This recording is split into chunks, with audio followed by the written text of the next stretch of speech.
ازاي اعمل تهشير للاريا بين الاسطح في البروفايل، يعني الاريا بتاع الخط اديها تهشير والاريا بتاع الفيل اديها تهشير. بنحدد على البروفايل، كليك يمين edit بروفايل فيو بروبرتيز، وادخل هنا على حاجه اسمها الهاتش، واقول له ان انا عايز اضيف الهاتش بتاع الكات اريا. ده هيبقى بين سطحين، سطح existing وسطح تصميم.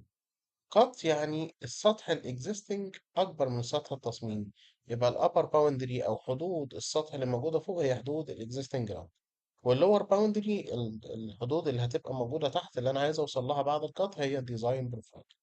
وبرضو من هنا نضغط على الايه الفيل اريا، وبرضو عندي كات وعندي فيل اهو. الفيل عندي برضو فيه اور ابر باوندري اللي هو السطح التصميمي انا عايز اوصل له. تمام، فانا هردم عشان اوصل له. اما السطح او الباوندري او الحدود بتاع السطح اللي موجوده تحت الاريا بتاع الردم دي هتبقى الفيل. طبعا هو تلقائي بياخد الكات ماتيريال شيب، وهنا شيب ستايل، والفيل ماتيريال شيب ستايل. لو قلت له ابلاي هلاقي ان هو حاط لي هنا التهشير زي ما احنا شايفين كده. قلت له اوكي، الحته اللي فيها سطح الارض الطبيعي فوق اداني تهشير باللون الاحمر، ده بيقول لي ده كات. والجزئيه اللي فيها الارض الطبيعيه تحت هيبقى فيل. لو انا حابب اغير التهشير ده او الستايل ده، بحدد تاني على البروفايل جريد فيو، واقول له اديت بروفايل فيو بروبرتيز، وادخل هنا مره تانية على الاسطح بتاعنا.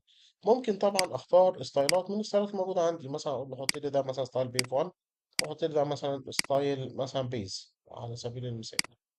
اوكي، ابلاي. اوكي كده غير لي الستايلات. وطبعا انا ممكن العب كمان في الشيبس نفسها. لو انا حبيت ان انا ادخل مره تانية كده، احدد اقول له كليك يمين اديت بروفايل فيو بروبرتيز، وبعدين جيت هنا مثلا وقلت له البيف 1 ده انا ممكن اعمل له اديت، اللي هو ده ممكن ادخل كده اقول له اديت وابتدي اتحرك بقى والعب في الايه في الستايلات بتاعتي. آه والالوان بتاعتي من خلال هنا ايه الكومبوننت هاتش ديسبلاي. هو بيقول لي ان هو عباره عن سوليد، ممكن اضغط على كلمه سوليد دي واغيرها مثلا ل بريديفايند او اي حاجه من الحاجات الموجوده عندي. اقول له اوكي، وادي له هنا ستايل، وادي له سكيل، وادي له انجل مثلا. الانجل بتاعتي مثلا نقول 30، والسكيل بتاعي نقول 1.5 على سبيل المثال، ونقول له هنا ابلاي.